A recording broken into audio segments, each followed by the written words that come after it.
I'm looking forward to tonight.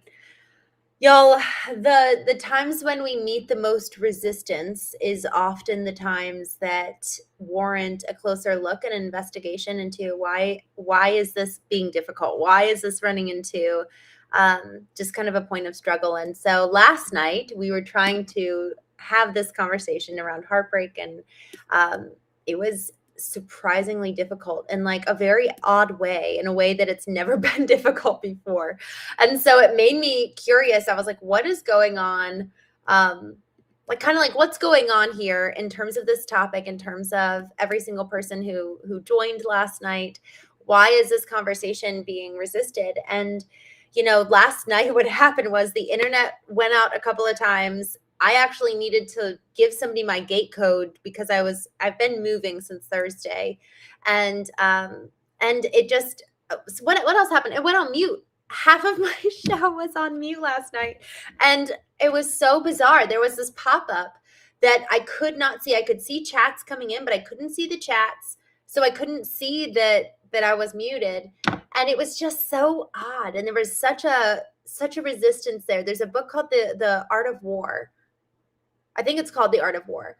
And it's all about resistance, and it's kind of like resistance with a capital R. And so anytime we're experiencing a sort of resistance, it's actually very wise to slow down and just be curious about that resistance. Is this a sign that I should stop? Is this a sign that I actually really need to keep going? And this is very important. And so either way, we actually had a conversation on the Knowing Show about 2 weeks ago, effectively, when we keep running into obstacles, when it just keeps being hard, when we're not sure which direction to go, and we are confronting resistance. The question is, am I going in the right way? And this resistance is coming because it's effectively a sign that I'm going in the right direction. Or is it a sign that, like, hard stop, you're really not supposed to be doing this? And it's challenging because either way, you have such very different results and outcomes as the response to this kind of like big red sign, like warning. And sometimes it does mean stop, and sometimes it means proceed with caution.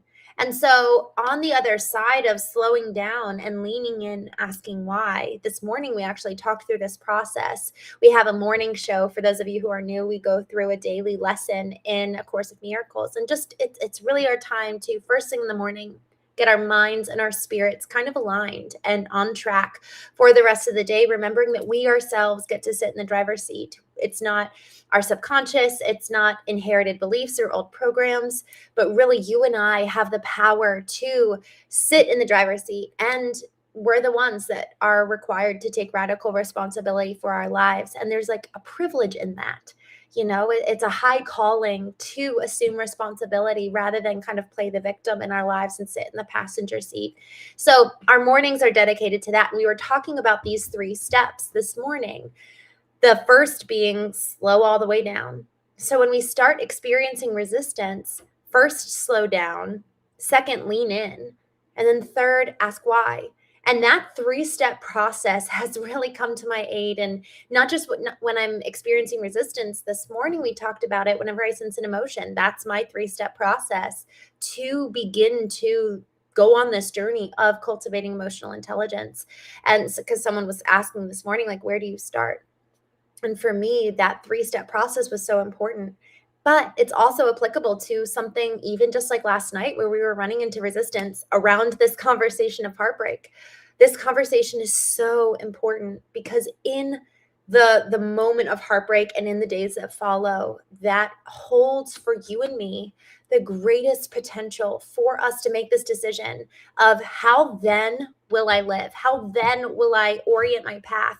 How then am I going to live and choose? Because every single moment of the day, with every stimulus, we have the choice about how we're going to respond.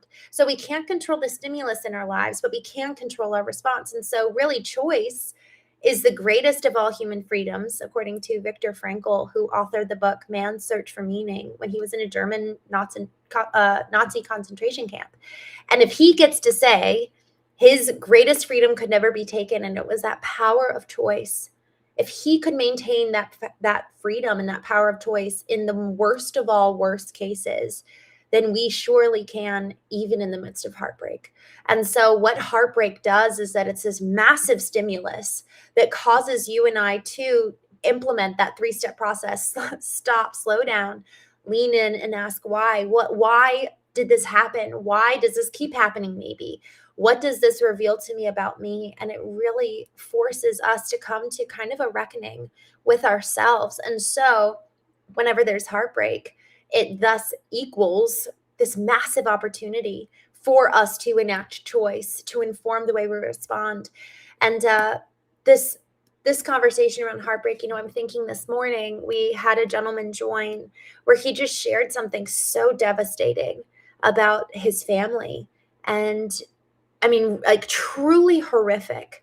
And we've had various folks come on the show, and just people in the chat are just opening up and sharing and being vulnerable and sharing what's going on in their lives. And in that time of listening to people share their heartbreak, it just, man, it brings us together in this way where it's like none of us, to whatever degree, will withstand or escape heartbreak.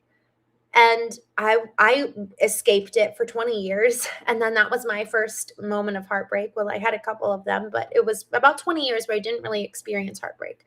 For other people, it's 4 years old. For others, they're born into brokenness. For others, it's 50 years old. And so the point here is that none of us are going to really live unscathed by some semblance of brokenness, even if it's someone else's brokenness that touches our lives that we love.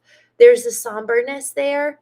And what's beautiful in this, as somebody shared this morning, what was just so incredibly horrific, everybody a lot of people in the knowing community kind of came around and really just loved on this man. And then there have been other folks who have come on the show and just shared what's been really, really hard for them. It's so painful. And in this moment of talking about pain and opening up about heartbreak, we experience a community and a connection with each other that is so, so necessary in the midst of pain. But what's even greater than that, and what's even more important than that, is actually the process of going inward first and doing the work. And it doesn't need to be first, but it needs to be in tandem with kind of reaching out and getting the support we need and the love we need. And so maybe it's more so not one or the other in terms of order, but really both coexisting together, that we're reaching out and we're open to receiving the hands that are being offered to us, like we did this morning, like we have in the past on the Knowing Show, where people are literally like coming alongside each other and grieving with each other and encouraging each other. And even just today, I was driving and I thought of this man and I was just praying for him on my drive. And same with a few other folks who have shared what's been hard in their lives. And so I want to open with that us kind of carrying each other is a hallmark of why we exist here, because life is really hard. And so on the Knowing Show, this is a place for the cultivation of ourselves, but it's also the time and space to come alongside each other and bear one another's burdens.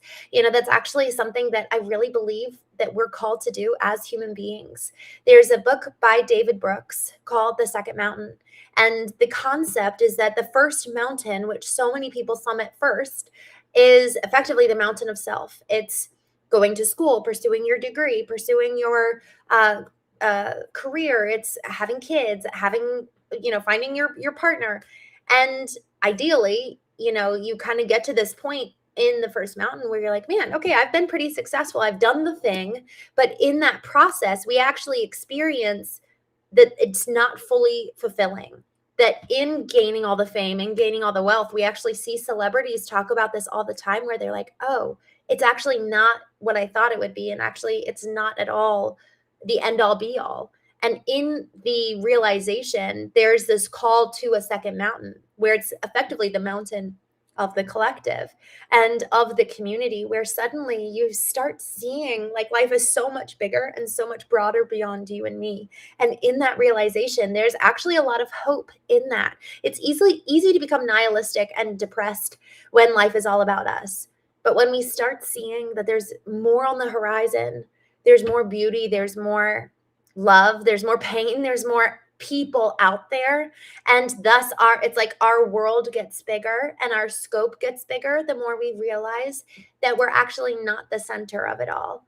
And so there's something that we derive hope from that. Like, oh, I get to play a part in a big story, and I get to make an impact, and I get to bring and contribute what I can to this whole. So before we keep going, I'm just going to jump here in the chat. Good to see you guys. Thank you for joining. Hulk, good to see you. DVR Rose, Kyle, Kyle Looms. I think I'm saying that wrong. Thank you for joining. A Romo Jaro, Ryan Davis, good to see you guys. Ali, Hulk, this is not pre-recorded. You've been on here before. We're live, baby. B King, good to see you. Sella, what are you talking about? We're talking about, well, we're kind of just getting started on a conversation regarding how do you recover from heartbreak. This is a really important conversation because this is often the catalyst for you and me in terms of our journey it's kind of like the process of, honestly moving through the death that's necessary to get to the other side where new life comes. And it's like you get on the other side and it's like the process of the caterpillar to the butterfly, the metamorphosis, the rising of the phoenix, but they start in the ashes. And so when we experience heartbreak, this is so often kind of an exciting time for those of us who have been through heartbreak before, and we know what it's like to be on the other side, where it's like, if I can just have the trust and the strength and the hope that is required for me to get through this process, I know that on the other side is growth, and on the other side is even more freedom and more capacity to love. So that's what we're talking about tonight, Sella. The great one, good to see you. Christopher, good to see you. Thanks for joining. Sitar, thanks for coming on here. Abby, I'm not sure if you're still here, but we don't talk about that on the show. So I would love for you to stay on though and engage. Dion, stoicism is very useful. That space between stimulus and response is where all your power lies, Viktor Frankl. I love that. Ciao, hello. Frank, this is not AI. We are live. Denzel, sharing is caring. I love that. Talking for the sake of talking. Sella. No, actually, we're not doing that here. Sella, you're more than welcome to stay if you would like. Dion, I'd love to hear your thoughts. It sounds like you've read a decent amount from Viktor Frankl, so I'd love to hear your perspective in this in terms of what has been in terms of a struggle or heartbreak that you've walked through and what's actually been meaningful to you. I would love your opinion on that, because it sounds like you've done some work on your own. Comic Flick Fusion, thank you so much for saying that. I appreciate it. Thank you. That was actually very timely, so thank you. Y'all, it's funny. There's something around bringing encouragement, when we're talking about not just our heartbreak, but walking with somebody in theirs. Our words have so much power. And so perhaps even taking this moment to recognize, like, who am I in the lives of others? Am I a source of life? Am I a source of joy? Am I a source of bringing hope? And really, like, what is the transformation I'm making in someone's life? Because you and I, there's no neutral thought, there's no neutral word, there's no neutral action. Either it's bringing life or it's detracting. And so that's just a good mirror for all of us tonight to think about that. What is the transformation we're bringing into someone's life, especially if they're in a moment of suffering. Steve, good to see you. Anik, thanks for joining. Cog, PD, just jumping in. Benjamin, hello.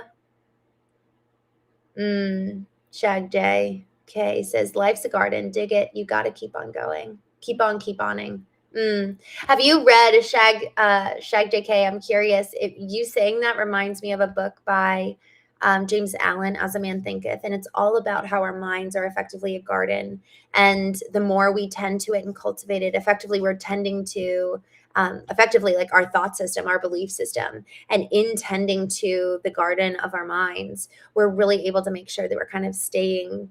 I think there's a concept of like staying on the straight and narrow, because it's so easy for weeds to come in and really disrupt our thoughts and really, really bring a lot of like chaos into our minds.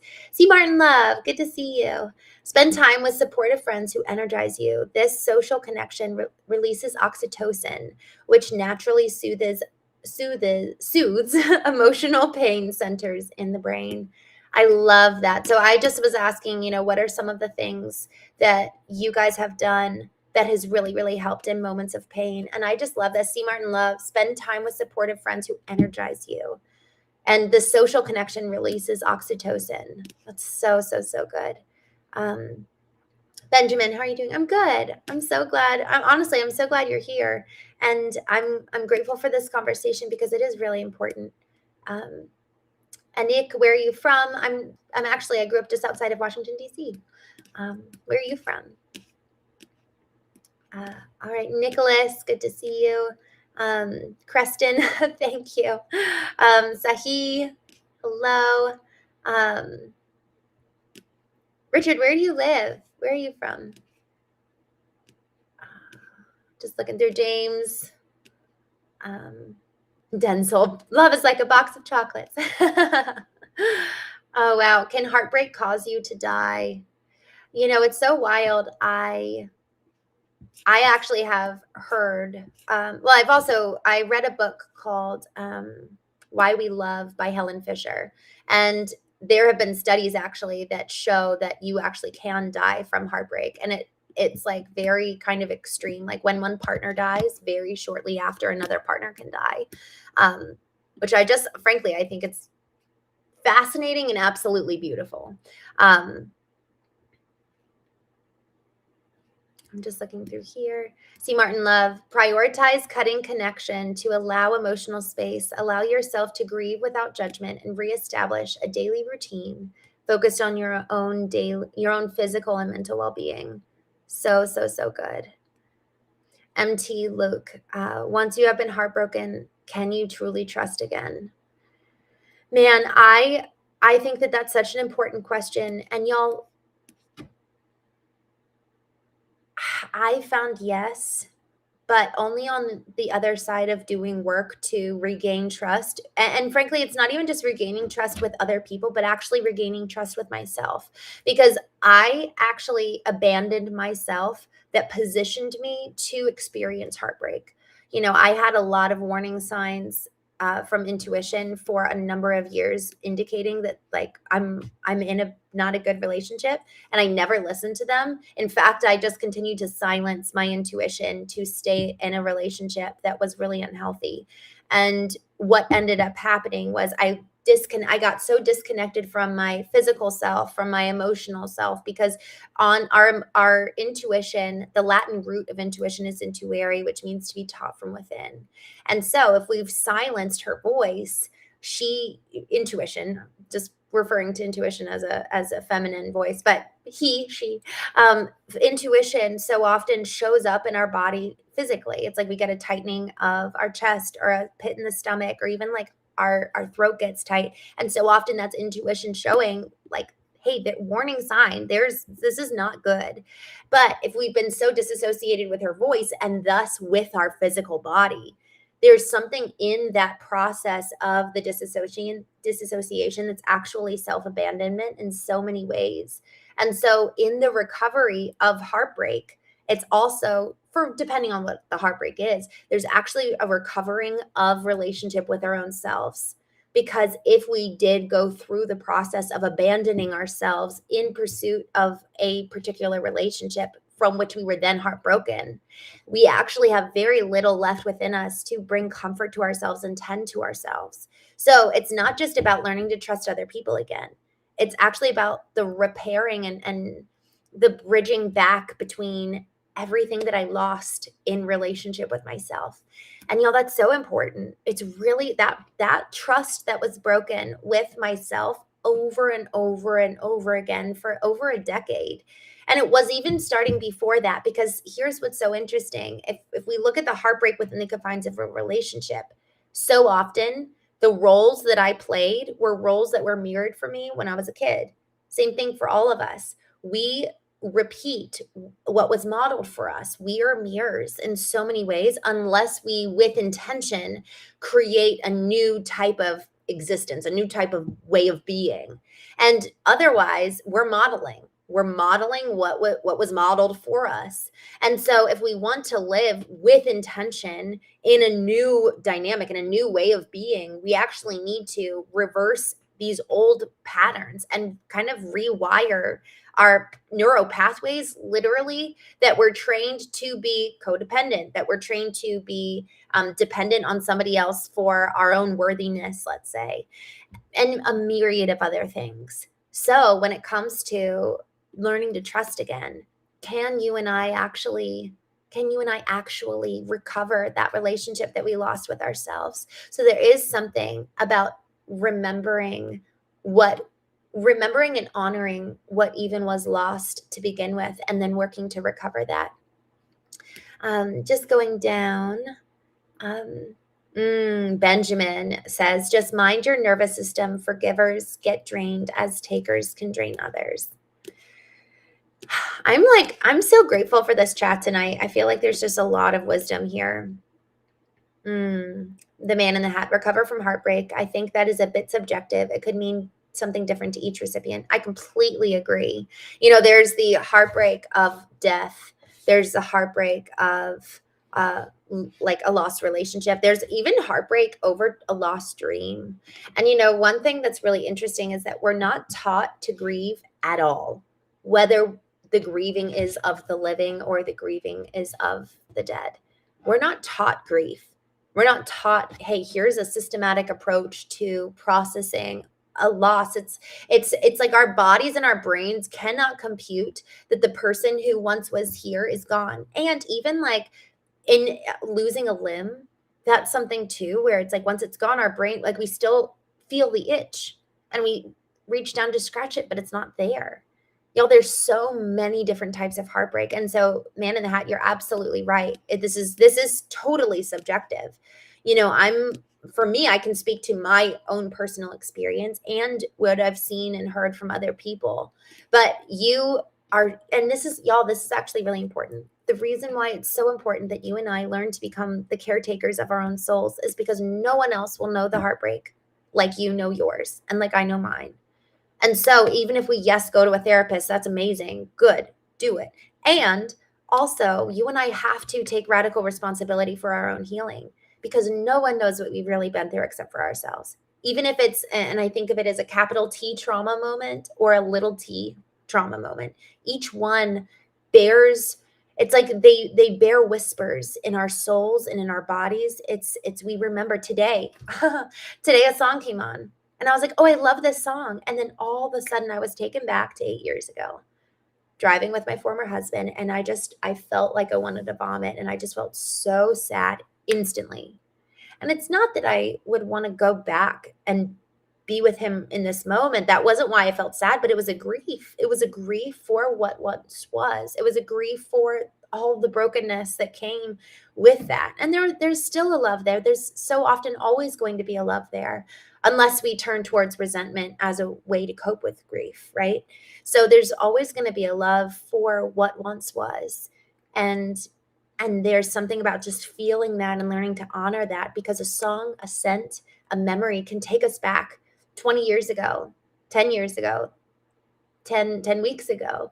And it's usually without warning, and it's usually almost like without our permission. Our mind and body throws us back in time, and suddenly we're there. And so, to your point, it is so subjective, and no one can heal us like we can, in terms of us taking radical responsibility to do that work.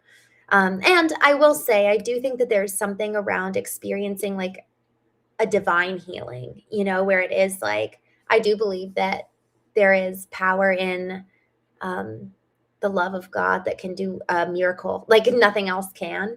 And I do believe it's also our own responsibility to do the work, to pursue that healing, to pursue healing in general, to go inward and explore like the caverns of our soul that is holding the pain that's there.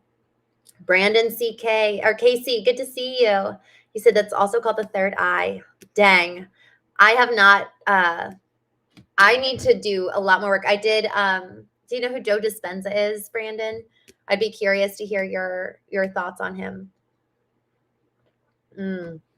Benjamin says garden is a good picture to express the mind. Oh, Brandon, you're from Virginia. Whereabouts in Virginia? My condo is in Arlington.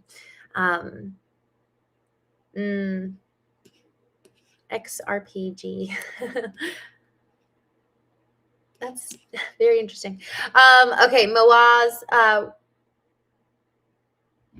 I am from India. Oh, cool. Yes, Denzel, there's 2 channels. One is my business channel. Actually, y'all, I am going to be making the decision to move everybody over to Christene Marie _knowing rather than on the Knowing podcast. So I'm actually going to be kind of not shutting that one off, but my team manages that one. So I'm going to eventually stop going live on the Knowing podcast. So if you go look at Christene Marie, I'm going to be just going live on there because frankly, there's like nothing else on there except for a 61-day challenge, which I'm going to be starting up again here pretty soon. But that's where, if you guys want to switch over there, I'm just not going to be going live on the Knowing podcast much in the future. Okay. Going back to the chat. I believe resentment, hate, and anger can cause cancer. Oh man, the name that's been chosen, I completely agree. And you know, I've heard so much of that from people who I've talked to a woman, actually, she was on the Knowing podcast, not the Knowing show, but she was on the Knowing podcast. She had really terrible arthritis in her hands and in her arms. And she was like getting to the point where she couldn't even hold her own baby. And she was only like 30 years old. And then she really started leaning, not even with direct correlation, but she really started pursuing forgiveness for family members that had done serious damage to her emotionally, physically. And so as she started forgiving these family members, her physical body healed. It was insane. And there's no other correlation other than her forgiving those people. So I think that that's absolutely true, that they're linked. Rowan, thank you for joining. I appreciate that. Comic Flick says it's so hard because nowadays people use love as a game or competition. Example, the show The Bachelor. The one man breaking the hearts of beautiful women and giving roses or sending them packing.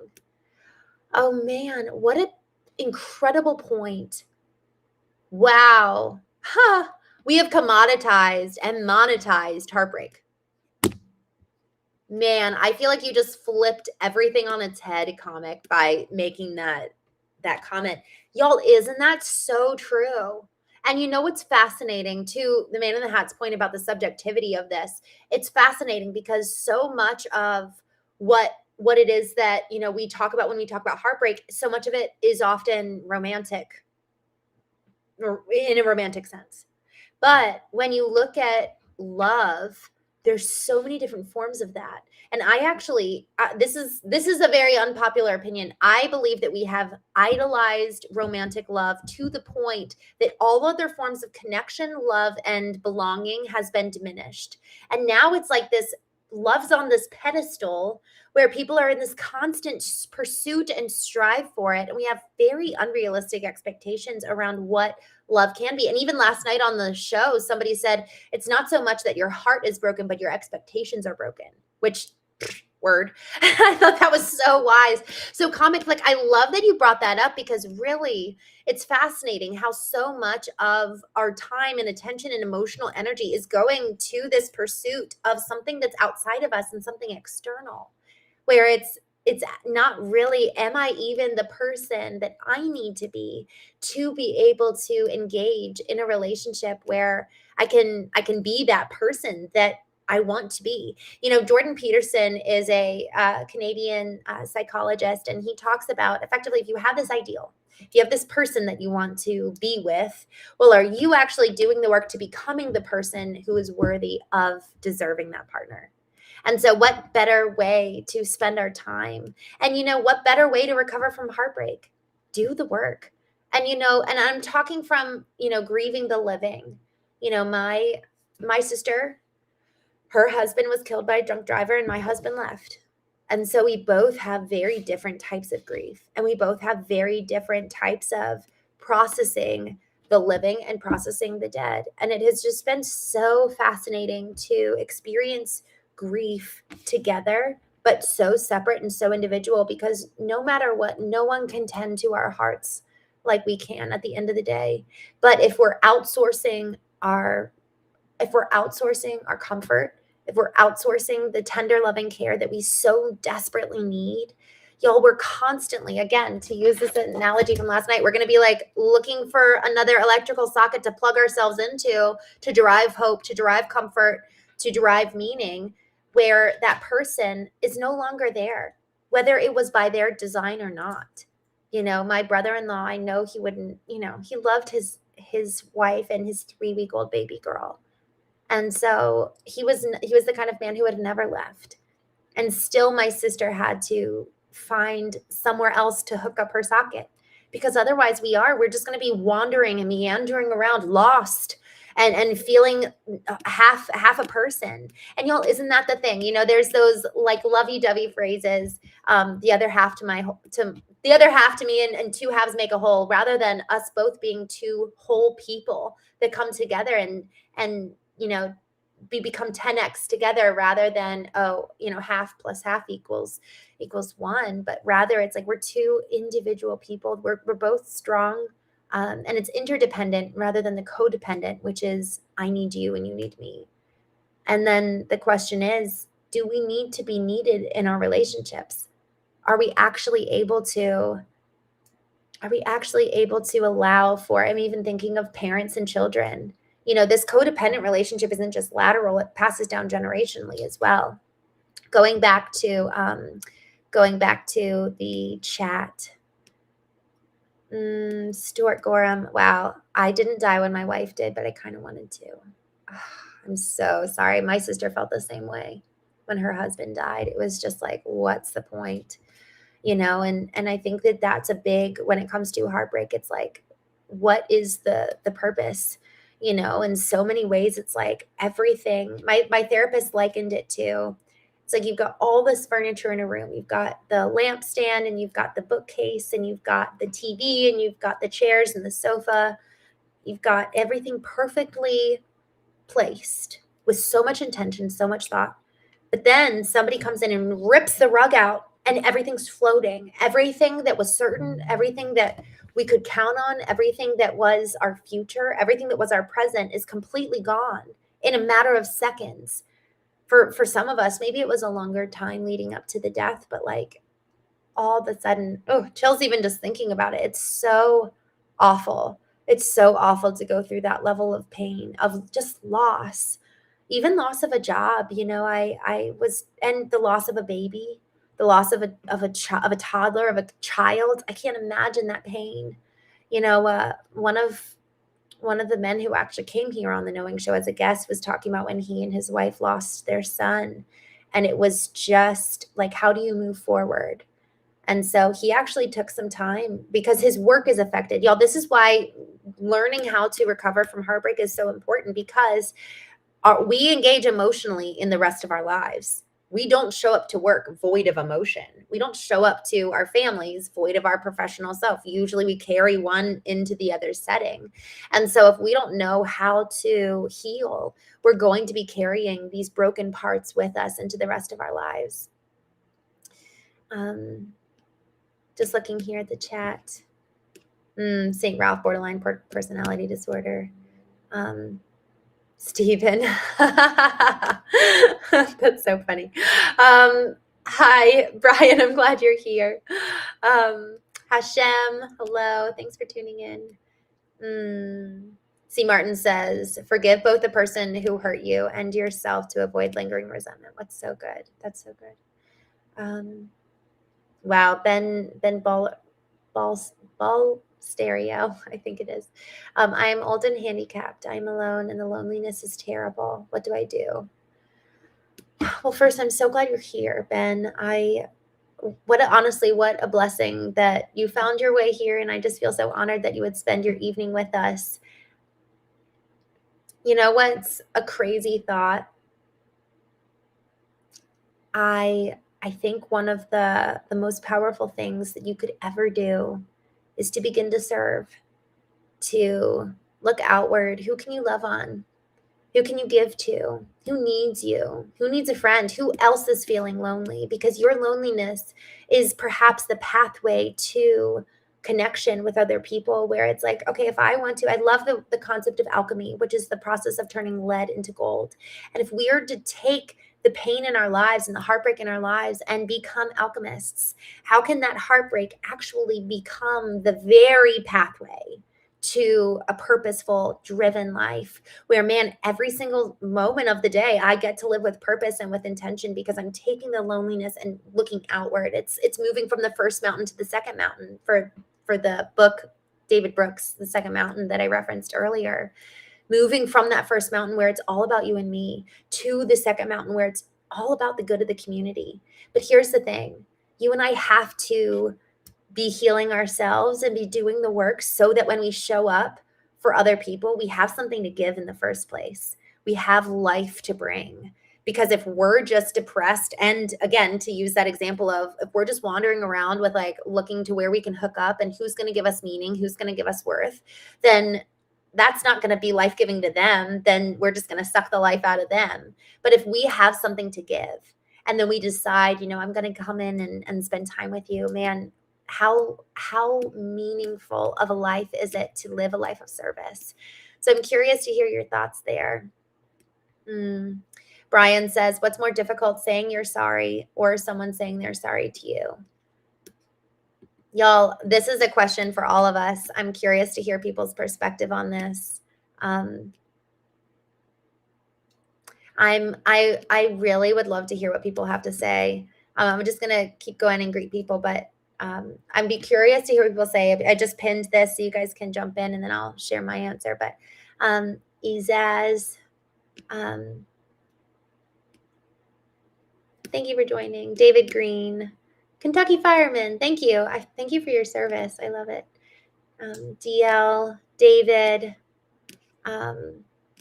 Stephen, thank you. Duriel, the name that's been chosen.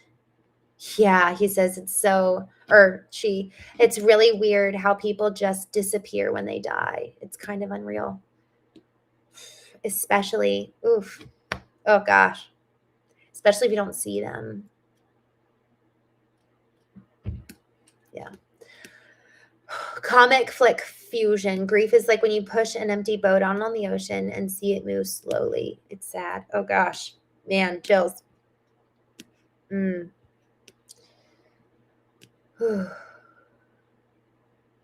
Wally. It's funny. Wally says, you live, you die. That's life, except to be prepared. There's something around that is, it's both sides of the coin. It's the same coin, right? One side, it's like, feel the grief, lean into it, because grief is actually, I heard this quote, which is the most beautiful thing. Grief is the existential testimony of the life of the love that was lost. It's the existential testimony of the love that we had for that person.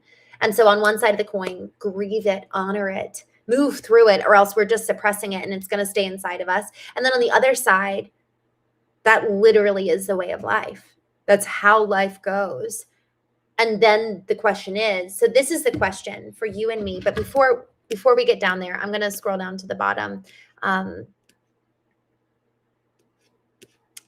just going to scroll down because I don't want to miss people's answers to this question, because I really, really like this question. Okay, here we go.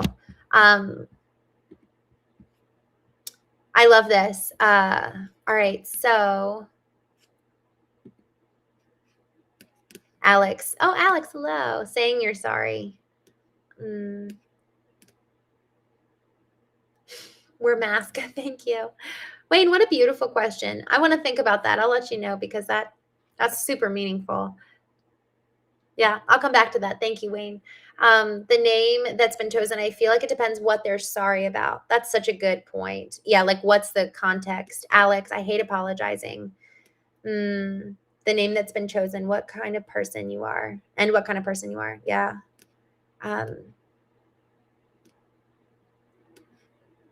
Sweeney, hi. I guess you don't believe in ghosts. Oh gosh. I think that there's so much more out there in the spiritual realm that frankly I haven't really like sat and developed a firm belief system around. So I wouldn't say yes or no to that. Growing up, like it's funny, my default belief about ghosts was like, oh, it's a sham. But now in adulthood, I'm like, I feel like I've actually like, I don't know. It's weird, especially when you have someone who has passed where I'm like, I actually believe that he's very much so alive and like vibrant and like, I believe he's great. And I don't know, like I think that with that concept, like I didn't grow up Catholic, but I just had this thought the other day. I was like, I wonder, like I kind of get why people pray to saints. So I don't know. All that to say, I have no idea. But you raise a question where I don't know. I haven't really formed an opinion on that. But I'm very open and just like super curious to what I don't know. The man in the hat saying sorry to someone doesn't really help them. It's said to make yourself feel better about the situation. I think that is subjective too. And I hear what you're saying. And I think for so many moments, that's the case. And I know for me, there have been times where I'm like, man, I wish somebody would acknowledge what they did and how they hurt me. But I actually think saying sorry, the act of doing that is for ourselves in so many ways. We dance, we die till then. Oh, we dance until then. I love that. Okay.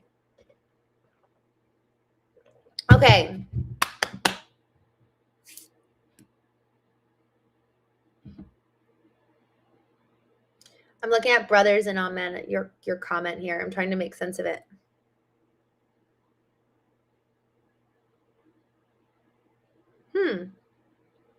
I don't think I've ever said that.